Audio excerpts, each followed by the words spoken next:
오늘 우리에게 주신 하나님의 말씀은 시편 127편 1절에서 5절 말씀입니다. 주님께서 집을 세우지 아니하시면 집을 세우는 사람의 수고가 헛되며 주님께서 성을 지키지 아니하시면 파수꾼의 깨어 있음이 헛된 일이다. 일찍 일어나고 늦게 눕는 것, 먹고 살려고 애써 수고하는 모든 일이 헛된 일이다. 진실로 주님께서는 사랑하시는 사람에게는 그가 잠을 자는 동안에도 복을 주신다. 자식은 주님께서 주신 선물이요 태안에 들어있는 열매는 주님이 주신 상급이다. 젊어서 낳은 자식은 용사의 손에 쥐어있는 화살과도 같으니 그런 화살이 화살통에 가득한 용사에게는 복이 있다. 그들은 성문에서 원수들과 담판할 때 부끄러움을 당하지 아니할 것이다. 아멘. 하나님의 말씀입니다. 모두 자리에 앉겠습니다. 네, 오늘은 우리 다음 세대 주일로 드립니다. 어린이만이 아니고 우리 청소년들이 함께하는 우리 다음 세대 주일. 본래 계획은 1층 마당에 선목랜드를 꾸미는 것이었습니다. 이런 선목랜드를 꾸며서 아이들이 즐기도록 하려고 했는데 하나님이 예비하신 것은 봄비였습니다. 그래서 아쉽게도 외부에서 하지 못하고 오늘 지하 3층과 또 식당 3층에서 실내에서 아이들이 보낼 수 있도록 그렇게 급히 플랜 B를 준비해서 보내고 있습니다. 선목랜드는 아껴두었다가 이제 곧 다가오는 여름 캠프 때 더 멋진 모습으로 찾아갈 수 있도록 아이들에게 소망을 심어주시기 바랍니다. 네, 취소된 게 아니라 연기되었다는 것만 알려주시면 좋겠습니다. 저희가 다음 세대 주일로 드리지만 참 안타깝게도 한국 사회는 지금 다음 세대가 사라져가는 시대를 보고 있습니다. 그래서 우리가 축소 사회라고 부르죠. 대한민국은 지금 축소되고 있습니다. 작년 12월 2일에 뉴욕타임스에서 이런 기사가 올라왔어요. 대한민국은 소멸되고 있는가? Is South Korea disappearing? 사라지고 있는가? 왜 이런 기사를 냈냐면 작년 3, 4분기 출산율이 0.7, 4, 4분기 평균 출산율이 0.6입니다. 여러분 북한 출산율 아십니까? 1.8입니다. 북한이 우리보다 훨씬 나아요. 그래서 어느 시점에 가면 북한의 인구가 남한을 능가할 것이다 라고 지금 예측하고 있습니다. 그래서 지금 인구수가 줄어들고 있는 이 추세를 어디에 어떻게 비교를 했냐면 이 뉴욕타임스에서는 흑사병이 덮친 중세 유럽과 비교를 했습니다. 흑사병으로 인해서 전체 인구의 3분의 1이 사라졌는데 마치 지금 한국은 흑사병을 맞이하여서 인구가 줄고 있는 것보다 더 심각한 상황에 처해 있다는 거예요. 제가 며칠 전에 광주 상무대를 다녀왔는데 거기 이제 장교훈련 학교입니다. 그래서 이제 그 교장 장군님께 투스타이신데 얼마나 장교들이 들어옵니까? 매년 줄어든다는 거예요. 34,000명은 올해는 들어왔지만 매년 줄어든다는 거예요. 군대가 줄고 있고 부대가 통합되고 있고 장병도 줄고 있고 장교도 줄고 있습니다. 그러니까 이것이 굉장히 피부로 다가오고 있다는 것이죠. 이 저출산에 따른 한국의 또한 새로운 문화가 있는데 작년에 한 온라인 쇼핑몰 통계에 의하면 유모차에 개를 태우고 다니는 왜 개모차 있죠? 개모차 일명 개모차의 판매가 일반 유모차를 능가했답니다.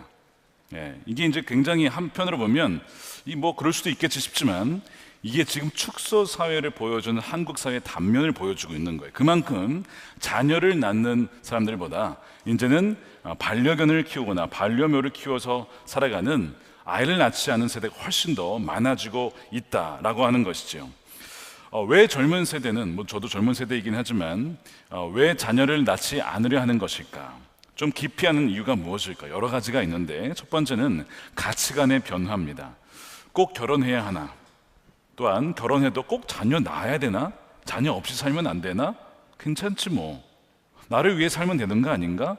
이런 생각들이 이제 변하게 되었다는 것이죠. 그래서 핵가족 시대가 아니고 이제는 핵개인화 시대가 되었다 라고 말씀을 하고 있어요. 그래서 1인 가구 비율이 2022년 통계에 의하면 35%, 전체 3분의 1 이상을 차지를 하고 있습니다.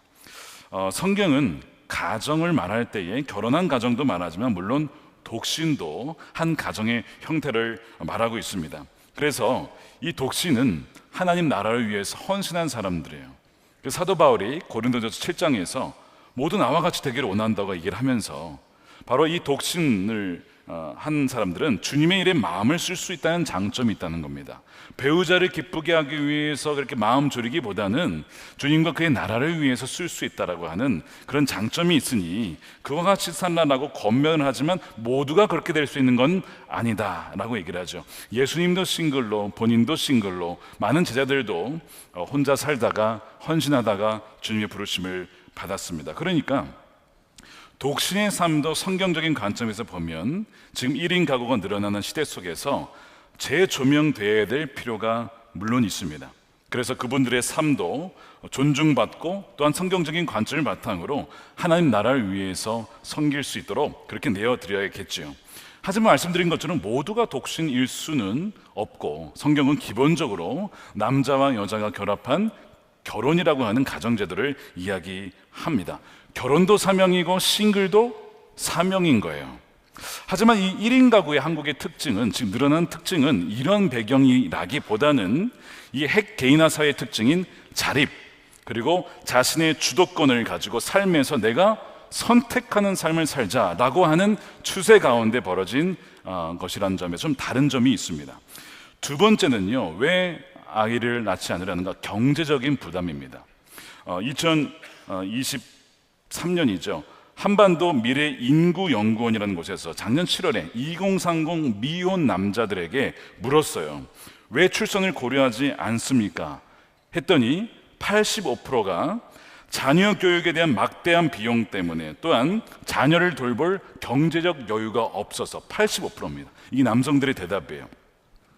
이 청년들이요, 지금 청년들이 최저 시급 기준으로 한 210만 원 전후거든요. 6억이라고 하는 집을 산다고 쳤을 때 이 근방에서는 지금 6억 집 살 수 있는 데가 없습니다. 6억이라고 쳤을 때 안 쓰고 몇 년을 모아야 될까요? 무려 23년입니다. 안 쓰고, 하나도 안 쓰고 모아서. 그러니까 지금 집 구하기가 너무 어려운 거. 물론 수도권이라서 그럴 수 있죠. 지방으로 내려가면 구할 수는 있겠지만, 그러다 보니까 이 젊은 세대가 받는 이 압박이라는 것이 굉장히 크다는 거예요. 여성들에게 물었습니다. 미혼 여성에게는 자녀를 고려하지 않는 이유가 무엇입니까? 육아에 드는 개인적 시간과 노력을 감당하기가 어렵기 때문입니다가 거의 50%입니다. 그리고 자녀를 바르게 양육할 자신이 없습니다. 35%, 거의 85%가 시간과 노력에 대해서 너무 부담이 된다는 거죠. 한국의 한 대형교회에서도 기성 결혼한 교인들을 대상으로 설문조사를 했어요. 저출산의 원인이 뭐라고 생각하십니까? 압도적으로, 공통적으로 자녀 돌봄의 어려움, 이것이 61%입니다. 그러니까 모두가 다, 거의 다 재정에 대한 부담과 자녀 양육에 대한 부담 때문에 자녀를 낳지 않는다, 이 답변이 있었다는 거예요. 자, 세 번째 영향은 미디어의 영향도 있습니다. 육아 예능 혹시 보신 적 있습니까? 어떤 아이가 좀 어려움이 있어요. 이 아이를 부모님이 키우는데 이거 어떻게 키울지 몰라서, 그래서 이제 모 박사님께 여쭤봤더니 그 박사님께서 이렇게 하면 이 아이를 잘 기를 수 있다. 너무 명쾌하게, 쉽지는 않지만 뭐 이런 그 예능 어떤 프로그램들이 있잖아요. 유익한데 이게 또 부작용이 있어요. 그걸 보던 사람들은요, 이런 생각이 드는 거죠. 아이를 키우면 다 이런 어려움을 겪는 건가? 아이들은 다 이렇게 부모님을 힘들게 하는 건가? 사실 소수의 어떤 아이들의 이야기인데 이것을 일반화해서 생각하는 경향이 있다는 거죠. 반대로 어떤 연예인들의 자녀를 기르는 모습이 또 예능으로 나온 적이 있습니다. 그걸 보면 또 자녀를 기른다는 게 또 참 좋은 일인가 보다 하는데, 거기에도 또 부작용이 있어요. 거기에서 나오는 배경을 가만 보면 넓은 아파트에, 좋은 차에 아이들에게 정말 최고의 것을 다 이렇게 공급해주는 모습을 보면서 한편으로는 귀하다 하면서 한편으로는 아이를 키우려면 저렇게 많은 것을 갖춰야 되는가라고 하는 의도치 않은 메시지가 미디어를 통해서 번져나게 된다는 거예요. 그 양쪽 어느 곳이든 간에 그거에 영향을 받게 되면 이 자녀 기른다는 거는 나는 안 될 것 같아 라고 인식을 심어줄 수 있다는 겁니다. 그러니까 청년들 안에, 젊은 세대 안에 자녀 양육에 대한 두려움, 자녀를 기른다고 해서 헛수고가 되는 것 아닐까라고 하는 생각들이 있는 거예요. 자, 근데 오늘 127편에 헛수고에 대한 말씀이 나와요. 헛됨에 대한 말씀이 나옵니다. 자, 시편 127편은 몇 안 되는 솔로몬이 직접 지었다라고 하는 시편 중에 하나입니다. 1절에 집이라는 단어가 나오는데 이 비유예요. 우리 인생이 집이라는 겁니다. 우리 인생이 집을 지어나가고 한 가정과 인생이 집을 지어나가는 것이죠. 그래서 예수님께서도 두 인생이 있는데 반석 위에 세워진 집이 있고 모래 위에 세워진 집이 있다. 어느 인생을 살 것이냐라고 말씀하신 적이 있어요. 사도 바울도 고린도전서 3장에 우리가 지혜로운 건축자가 되어야 합니다. 어느 기반 위에 세워야 됩니까? 라고 얘기를 하면서 그리스도라고 하는 반석 위에 세우지 아니하면 모든 것이 다 사라질 것입니다. 집의 비유를 하고 있죠. 근데 오늘 이 말씀도 집을 얘기하면서 이 집을 세우는, 이 인생을 세워나가는 사람의 수고가 이게 헛될 수 있다는 겁니다. 그 경고를 하고 있어요. 1절에 주님께서 집을 세우지 아니하시면, 조건이죠. 그러면 집을 세우는 사람의 수고가 헛되고 주님께서 성을 지키지 아니하시면 파수꾼의 깨어 있음이 헛된 일이다. 일찍 일어나고 늦게 눕고 어떻게 해요? 더 잘해보려고, 잘 살아보려고, 승진하려고, 성공하려고, 먹고 살려고 애써 수고하는 모든 일이 헛된 일이 될 수 있다. 어떻게 되면요? 주님께서 우리 인생이라는 집을 세워주지 아니하면요, 우리가 아무리 애써도 그 모든 것이 헛된 것이 될 수 있다는 거예요. 자, 127편 솔로몬이 지었다고 했는데 솔로몬이 지은 것 중에 전도서에 보면 무슨 단어가 많이 나옵니까? 헛되고 헛되고 헛되다, 이런 얘기는 나와요. 그러니까 지금 시편 127편에도 그 단어를 사용하고 있어요. 이 헛되다라는 이 히브리어 헤벨은 무의미하다라는 의미를 갖고 있지만 사실은 이 의미는요, 바람과 숨이라는 의미가 있습니다. 마치 안개가 싹 사라지듯이 마치 그렇게 헛된 어떤 인생을 살아가는 것 아닌가에 대한 말씀을 하고 있는 거예요. 그래서 하나님을 세워주지 않는다면, 하나님을 떠나서 있다면 아무리 우리가 수고해도 파수꾼이 깨어 있어도, 아무리 우리의 모든 경험을 쏟아 부어도, 일찍 일어나고 늦게까지 일하다가 자도 그 모든 것이 무너질 수 있는 거예요. 여러분은 각자 지금 다 다른 위치에서 살아가실 겁니다. 직장에서 일할 수도 있고 가정에서 자녀들을 돌볼 수도 있고 어떤 일이든지 각자 위치가 계실 텐데, 여러분 그것이 헛수고가 될 거를 원하는 사람이 어디에 있겠습니까? 우리가 수고한 대로 마치 집이 하나하나 그 든든하게 세워지듯이 그렇게 되기를 다 원하실 겁니다. 근데 이 말씀에 보면 헛수고가 될 수 있다는 것이죠. 주님이 세워지지 아니하면. 그래서 이 말씀은요, 애를 낳으면 헛수고다, 이 말씀이 아닙니다. 그래서 애를 낳지 않으면 너희는 잘 될 것이다, 그 말씀도 아닌 것이죠. 주님께서 정말 집을 세워주지 아니하신다면, 지켜주지 아니하시면 우리의 모든 일이 헛될 수 있다는 것. 그래서 정말 우리는 주님을 의지하고 있느냐, 그것을 물어보는 거예요. 127편에서 우리가 우리의 집을, 인생을, 우리의 사업을, 자녀를 우리가 제대로 세울 수 있다라고 생각한다면 그것은 오해다.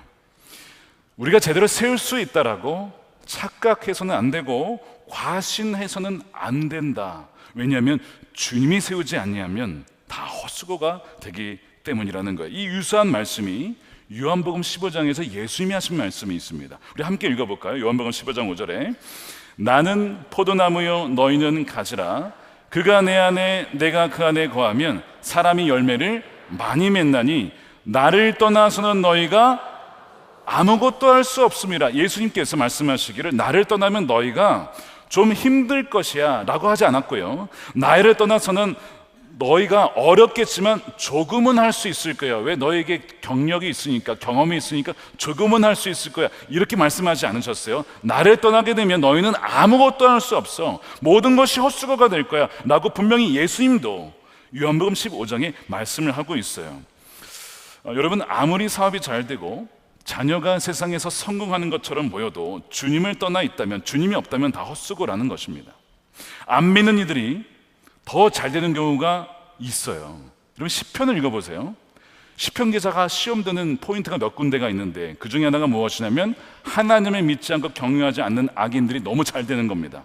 그리고 내가 거의 넘어질 뻔했다는 거예요. 이런 고백들이 굉장히 많아요. 우리가 일상에서 보는 거예요.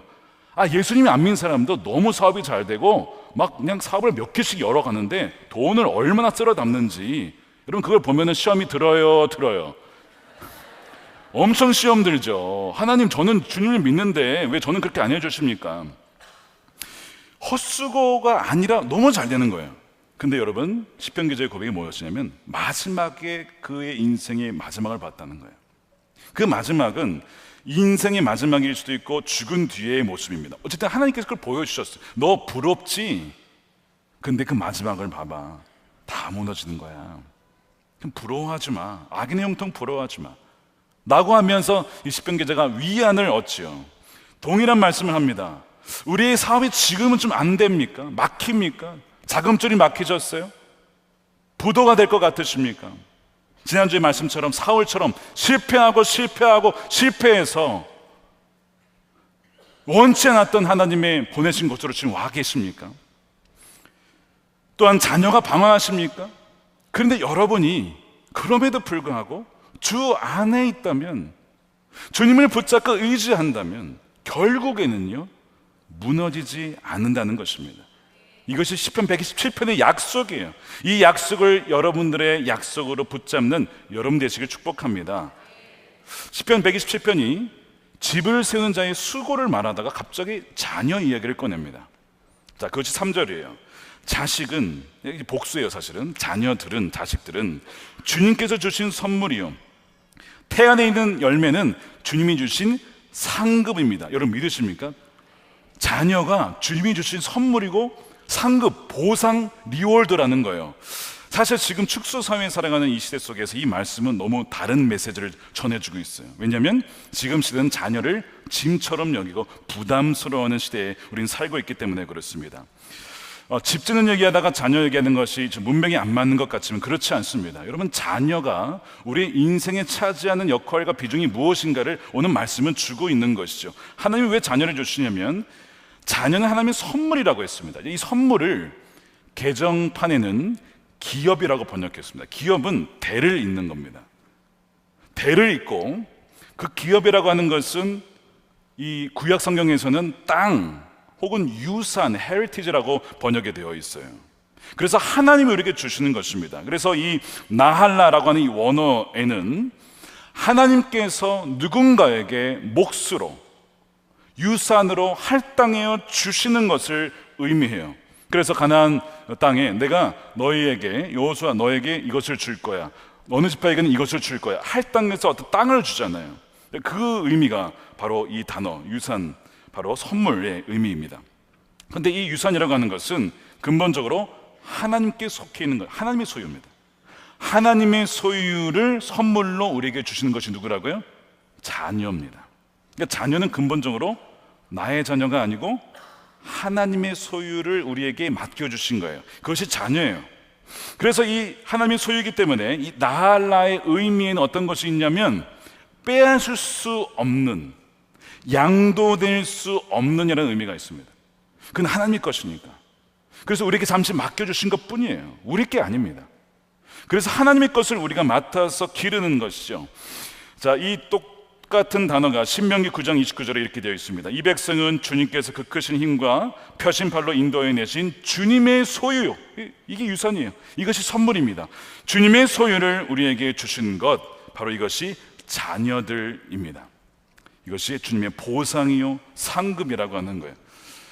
창세기를 읽어보시면 창세기에 하나님께서 세상을 지으신 다음에 명령을 내리시는데 생육하고 번성하라 라고 말씀하십니다. 이 땅에 충만하라, 그 얘기를 하세요. 왜 이런 얘기를 하셨냐? 사람을 하나님이 형상대로 지었어요. 형상대로 지었다는 것은 하나님의 지성, 하나님의 감정, 하나님의 의지, 그 하나님의 어떤 그 속성을 우리에게도 담아주셔서 만들어주셨다는 거예요. 그래서 사람을 보면 하나님의 모습이 보인다는 것이죠. 이것이 우리 인간입니다. 그래서 그 인간들이 땅이 쫙 충만할 때에 누구를 반사시키고 반영하는 거예요? 하나님을 반영하는 거예요. 그래서 이 땅에 충만하라고 말씀하신 것이죠.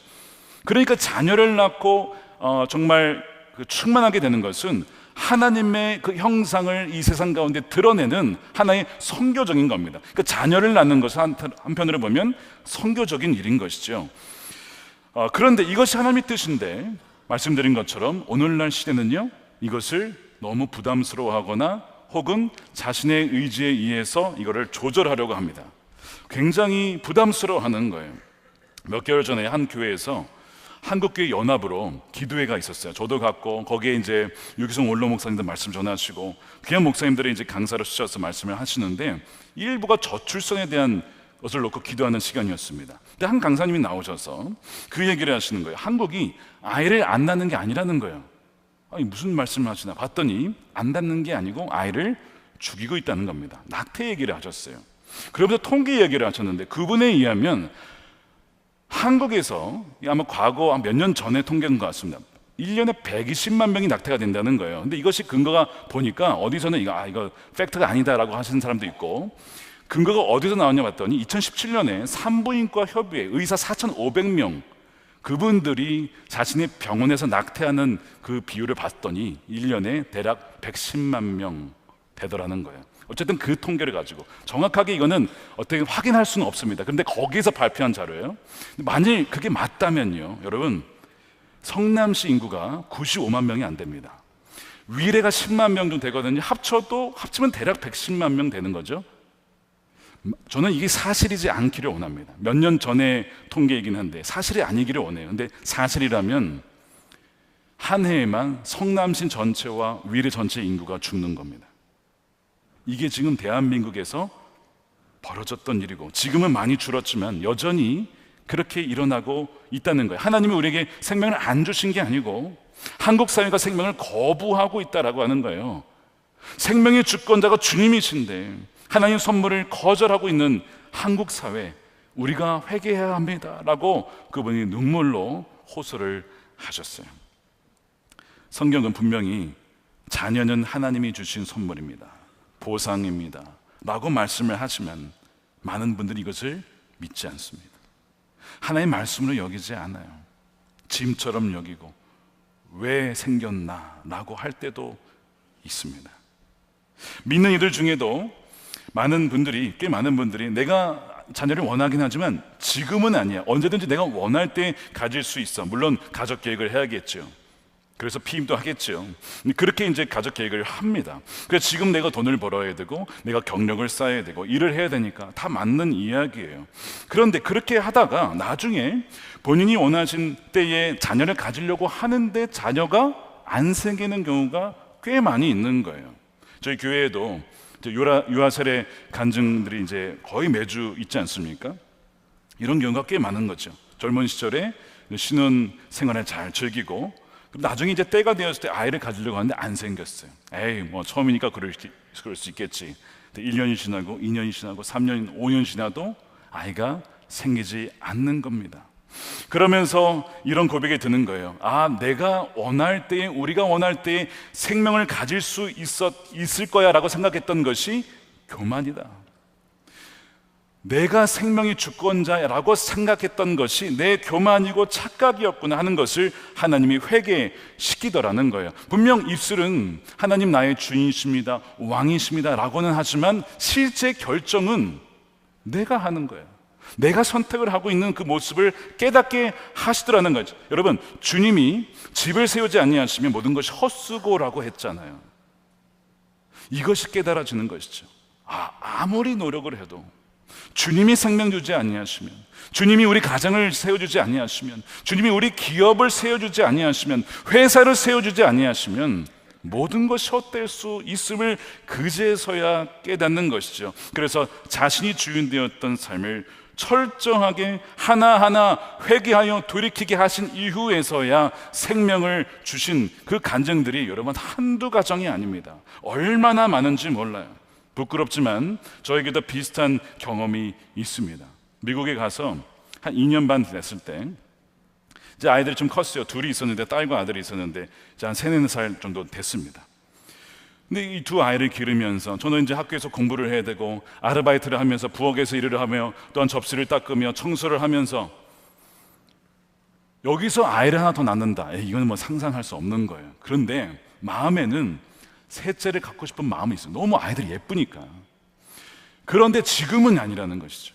언젠가 하나님이 좀 안정되고 좀 이렇게 여유가 생기면 그때 하나님이 주셨으면 좋겠다라는 생각을 했는데 글쎄 갑자기 셋째가 딱 생긴 거예요.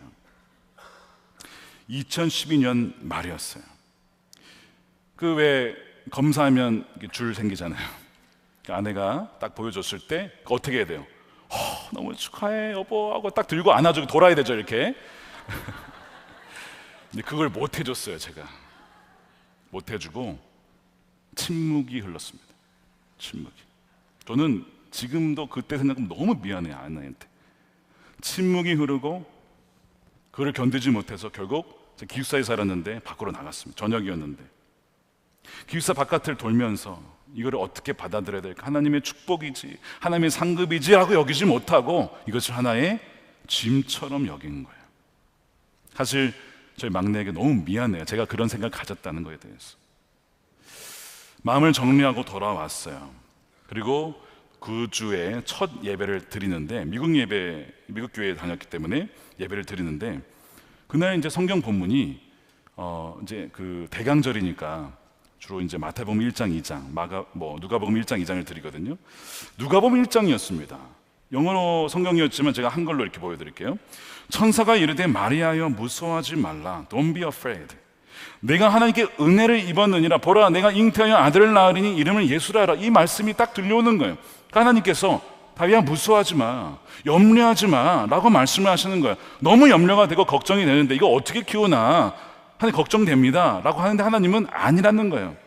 이것은 은혜라는 겁니다. 너가 은혜를 입은 거야 라고 말씀을 하시는 거예요.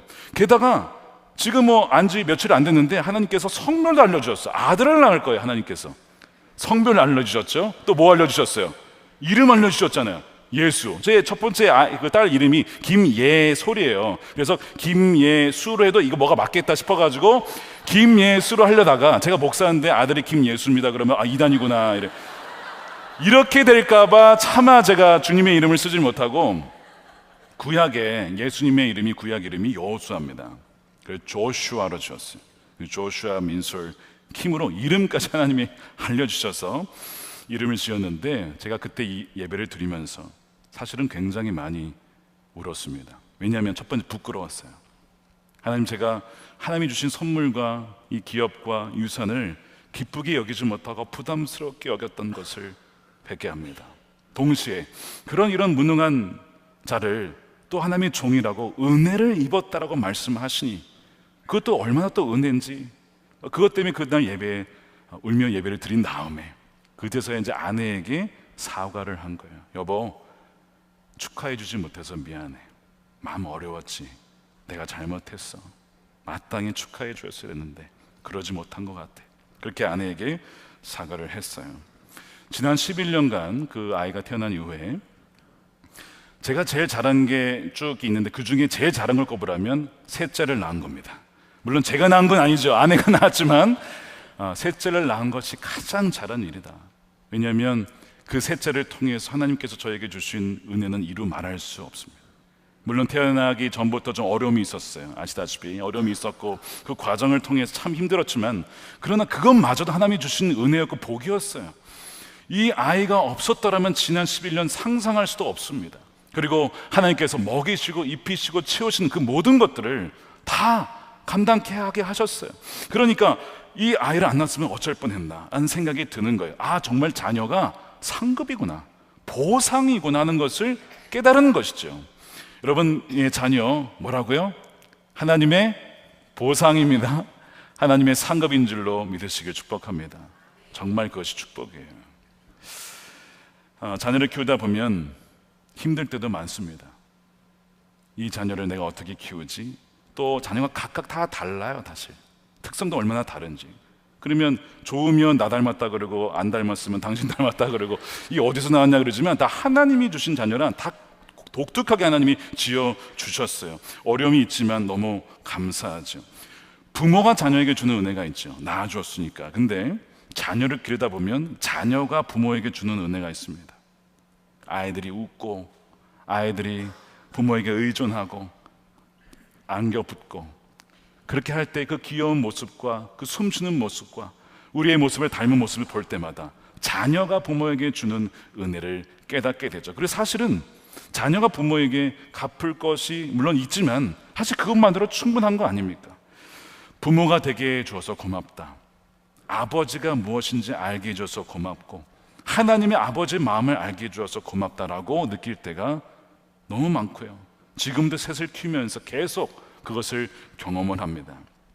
사실 반면에 그토록 자녀를 원하지만 얻지 못하는 부부들도 여러분 많이 있어요.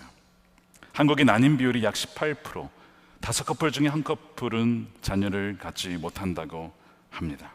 하나님께서 모든 가정에 자녀를 다 주시면 좋겠는데 어떤 뜻인지는 모르겠지만 그렇지 못한 경우도 있는 것 같습니다. 성경에 보면 브리스길라와 아굴라가 나오는데 자녀 얘기가 나오지 않아요. 아마 자녀가 없었던 게 아닌가 싶습니다. 그런데 영적인 자녀들이 엄청 많았어요. 수많은 사람들을 먹이고 입히고 돌보고 보호해주고, 사도 바울의 감사 편지의 상위에 나오는 부부죠. 그런 가정도 있는 것 같아요. 또한 한편으로 난임의 과정을 거쳐서 진정 생명의 주권이 하나님께 있음을 알게 하시기 위해서 그런 또한 난임의 어려운 과정을 겪게 하시는 부부들도 있는 것 같습니다. 몇 달 전에 사부에서 간증을 하셨는지 한 집사님이 계신데 난소에 문제가 있었던 집사님이 계셨어요. 자연적으로 임신하기가 어려운 거예요. 그래서 인공수정을 시도를 합니다. 여러분들 인공수정을 하시게 되면요, 이제 저희 교회도 그런 케이스가 굉장히 많지만 한 번에 되는 경우가 거의 없습니다. 한 번, 두 번, 세 번, 네 번, 다섯 번 계속 실패 그런 케이스들이 상당히 많아요. 이분도 쉽지 않았던 것 같아요. 그러면서 주변에 많은 분들이 그 가정을 위해서 중보 기도를 해 주셨어요. 오랜 시간을. 그리고 하나님의 은혜로 결국 생명을 잉태하고 자녀를 낳고 출산을 하게 됩니다. 이제 그 아이가 자라서 5살 때쯤 되었을 때에 유치원을 어린이집을 갔던 것 같습니다. 갔더니 친구들에게 누가 있냐면 동생이 있는 거예요. 동생이 있네. 근데 자기는 혼자니까 엄마한테 와가지고 무슨 얘기를 하는 거죠? 엄마, 나도 동생 만들어줘, 이렇게 한 거예요. 그런데 이 어머니가 난소에 얼음이 있었으니까 그 얘기를 할 수는 없잖아요. 설명할 수도 없죠. 그래서 난 너 하나로 충분하다, 너 하나면 충분해 라고 얘기를 해주었는데, 너가 원하면 한번 기도해봐. 근데 여러분, 어린아이의 기도가 엄청 잘 된다는 거 아시죠? 여기 천국이 누구의 것이라고요? 어린아이들의 것입니다.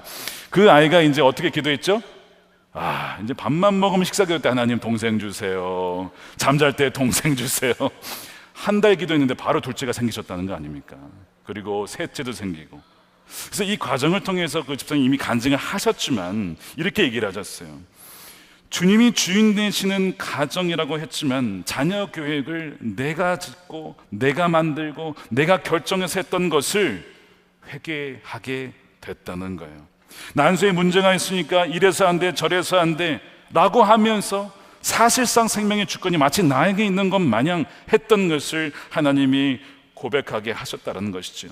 그래서 하나님이 이 과정을 통해서 진정 우리 집을 세우시는 분은 누구예요? 하나님이시구나 하는 것을 고백하고 감사하게 되었다는 간증을 얼마 전에 여기서 하셨던 것 같아요. 여러분, 자녀는 주님이 주신 뭐라고요?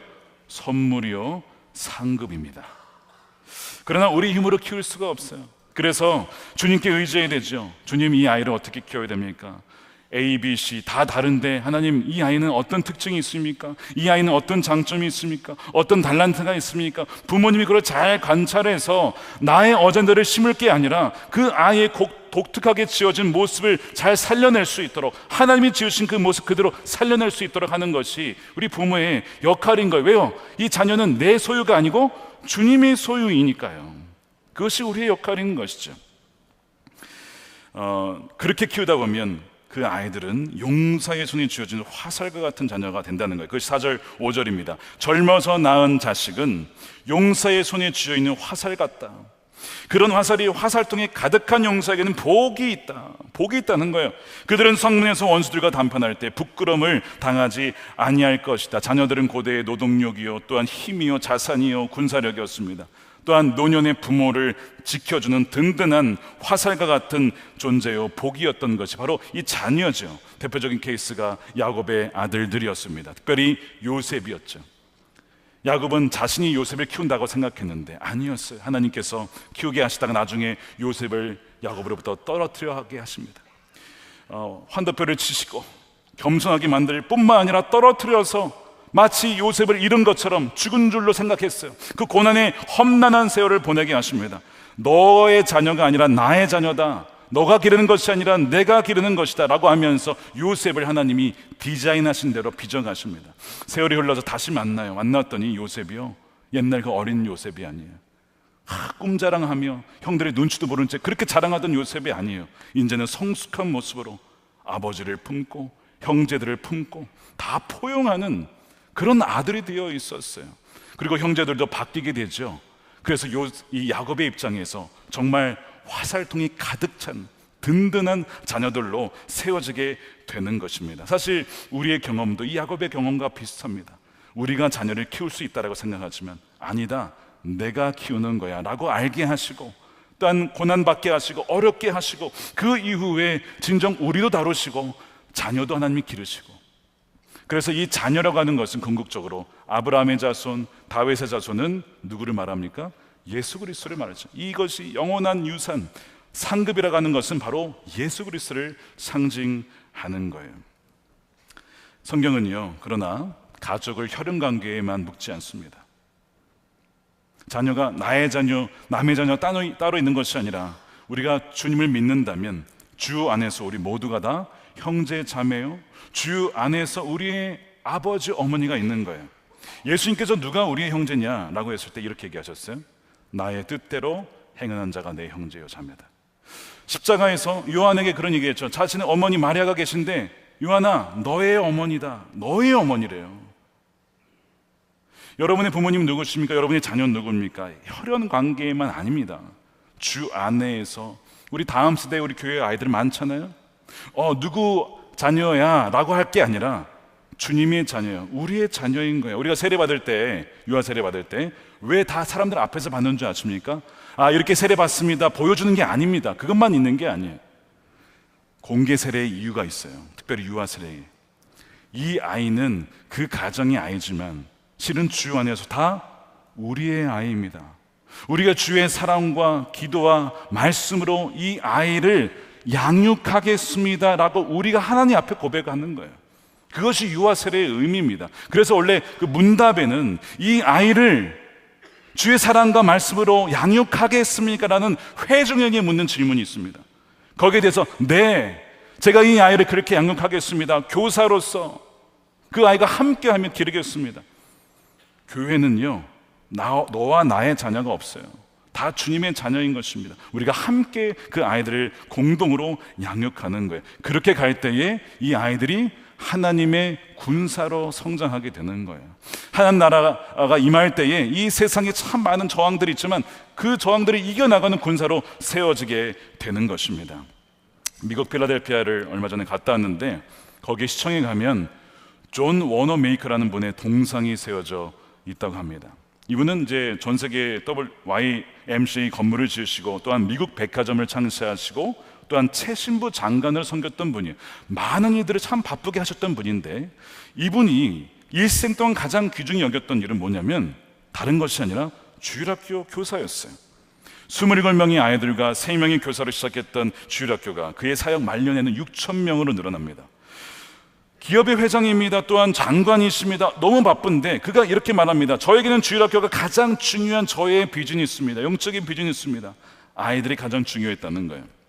그래서 20살부터 이 청년 교사를 시작해서 80세에 이르기까지 그 연세가 되어도 어려운 아이들 찾아가서 신방해주고 위로해주는 그런 분으로 섬겼다는 거예요. 60세 환갑 생일날 생신이 되었을 때 어린 아이들부터 그분께 배운 다른 사람들까지 다 생일을 축하하러 모였습니다.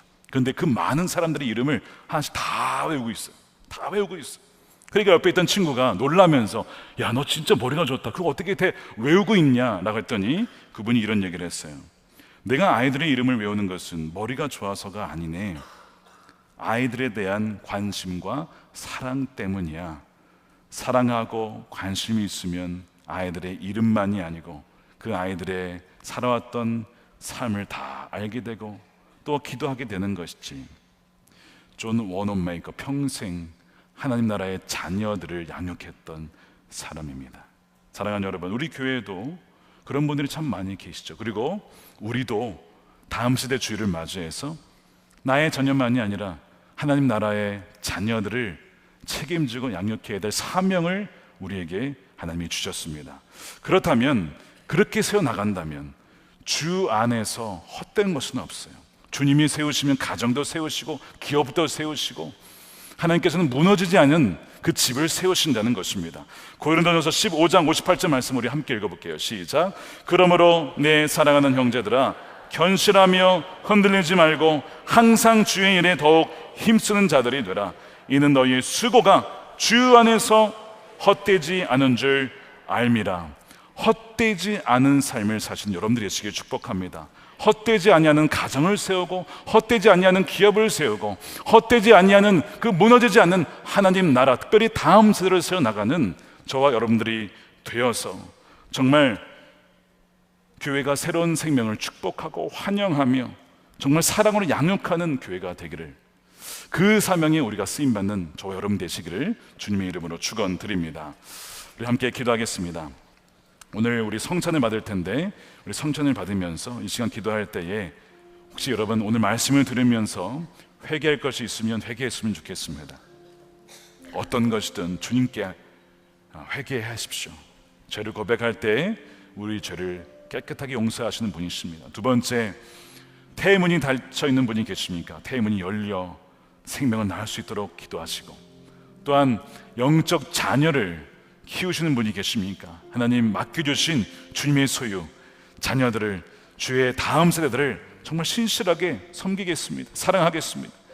그렇게 나에게 감당할 수 있는 힘을 주옵소서. 우리 함께 통성으로 기도하면서 성찬을 준비하겠습니다.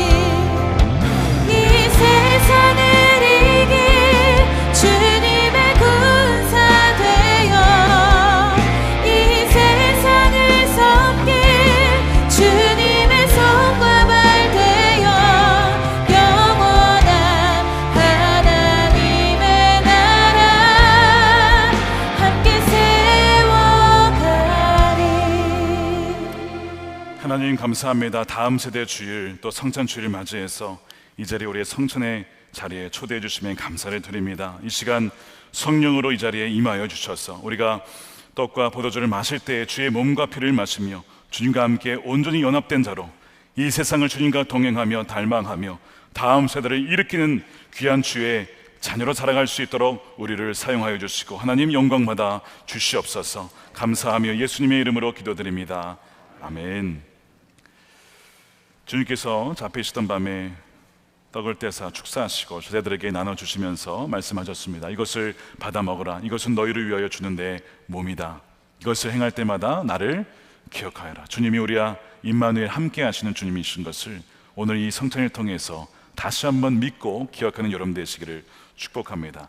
잔을 들어 축사하시고 또한 제자들에게 나눠주시면서 말씀하셨습니다. 이것을 받아 마셔라. 이것은 너희를 위하여 주는 나의 피, 너희의 죄사함을 얻게 하는데 새 언약의 피라고 말씀하셨습니다. 누구든지 우리의 죄를 자백하면 그는 미쁘시고 의로우사 우리의 죄를 깨끗하게 하실 것이고 기억도 하지 아니하신다고 하였습니다. 오늘 다시 한번 주 안에 그리스도의 보혈로 말미암아 새로워진 모습으로, 새로운 피조물로 가정을 세우고 기업을 세우고 하나님 나라를 세워나가는 저와 여러분들이 되시기를 축복합니다. 먼저 우리 빵을 받으시고 말씀 묵상하신 후에 함께 다 같이 드시도록 하겠습니다. 나는 하늘에서 내려온 살아있는 떡이니 사람이 이 떡을 먹으면 영생하리라. 내가 줄 떡은 곧 세상의 생명을 위한 내 살이니라 하시니라. 우리가 축복하는 바 축복의 잔은 그리스도의 피에 참여함이 아니며 우리가 떼는 떡은 그리스도의 몸에 참여함이 아니냐. 떡이 하나요 많은 우리가 한 몸이니 이는 우리가 다 한 떡에 참여함이라. 친히 나무에 달려 그 몸으로 우리의 죄를 담당하셨으니 이는 우리로 죄에 대하여 죽고 의에 대하여 살게 하려 하심이라. 그가 채찍에 맞음으로 너희는 나음을 얻었나니. 사랑하는 자들아, 우리가 서로 사랑하자. 사랑은 하나님께 속한 것이니 사랑하는 자마다 하나님으로부터 나서 하나님을 알고 사랑하지 아니하는 자는 하나님을 알지 못하나니 이는 하나님이 사랑이심이라. 여러분을 위해 주신 우리 주 예수 그리스도의 몸이 여러분을 영생에 이르도록 보호해 주십니다. 그리스도께서 여러분을 위해 죽으셨음을 기억하면서 믿음과 감사로 이 떡을 받으시기 바랍니다. 이것은 저와 여러분이 위해 주시는 주님의 몸입니다. 아멘. 잔을 받으시고 십자가 말씀 묵상 후에 함께 드시겠습니다. 만일 우리가 죄가 없다고 말하면 스스로 속이고 또 진리가 우리 속에 있지 아니할 것이요, 만일 우리가 우리 죄를 자백하면 그는 미쁘시고 의로우사 우리 죄를 사하시며 우리를 모든 불의에서 깨끗하게 하실 것이요. 나의 자녀들아, 내가 이것을 너희에게 쓰면 너희로 죄를 범하지 않게 하려 함이라. 만일 누가 죄를 범하여도 아버지 앞에서 우리에게 대언자가 있으니 곧 의로우신 예수 그리스도시라. 그는 우리 죄를 위한 화목제물이니 우리만 위할 뿐 아니요 온 세상의 죄를 위하심이라. 수고하고 무거운 짐진 자들아, 다 내게로 오라. 내가 너희를 쉬게 하리라. 하나님이 세상을 이처럼 사랑하사 독생자를 주셨으니 이는 그를 믿는 자마다 멸망하지 않고 영생을 얻게 하려 하심이라. 미쁘다 모든 사람이 받을 만한 이 말이여, 그리스도 예수께서 죄인을 구원하시려고 세상에 임하셨다 하였도다. 여러분을 위해 흘리신 우리 주 예수 그리스도의 피가 여러분을 영생에 이르도록 보호해 주십니다. 그리스도께서 여러분을 위해 흘리신 피를 기억하면서 믿음과 감사로 이 잔을 받으시기 바랍니다. 이 잔 저와 여러분이 주시는 주님의 피입니다. 아멘.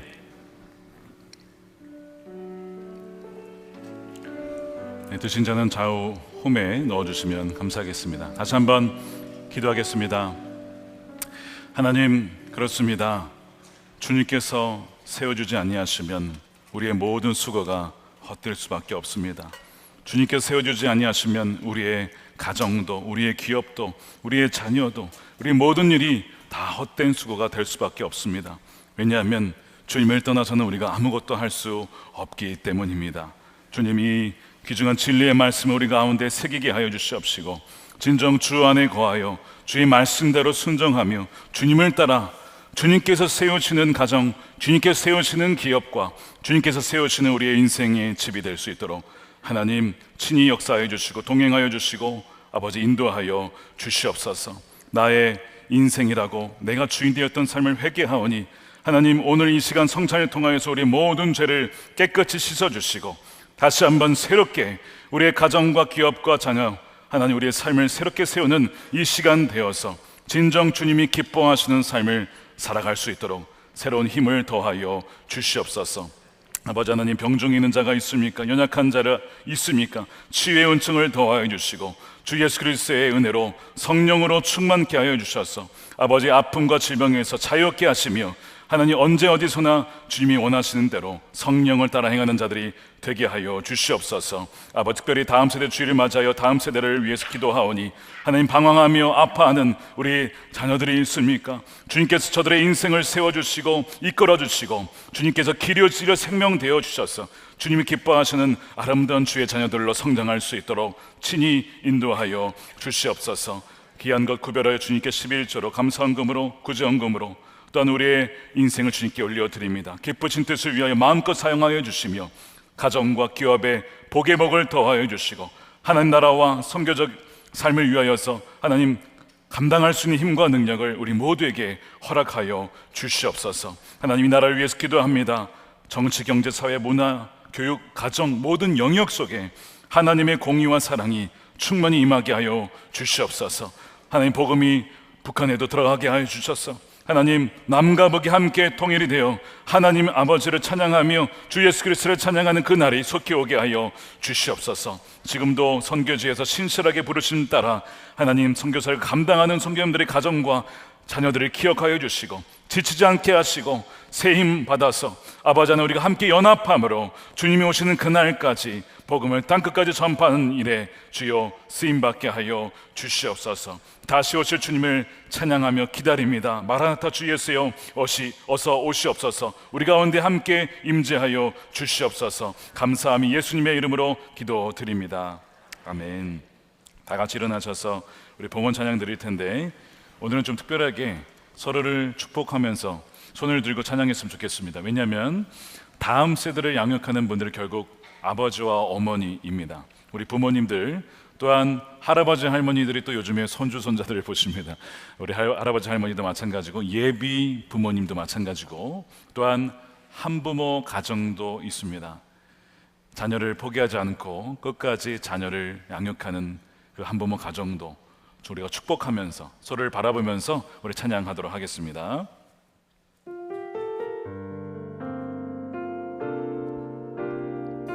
주의 말씀 앞에서, 주의 말씀 앞에서 당신은 참된 예배자, 그토록 찾으시던 하나님의 기쁨,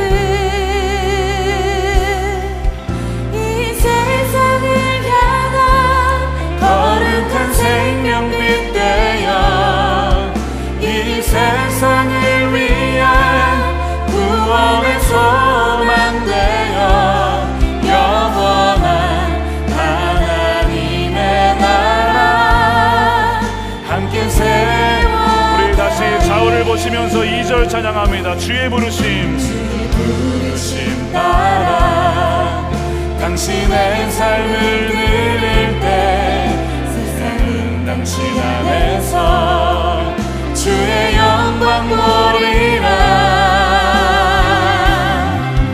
이 세상을 이길 주님의 군사 되어 이 세상을 섬길 주님의 손과 발 되어 영원한 하나님의 나라 함께 세워. 한 번 더 이 세상을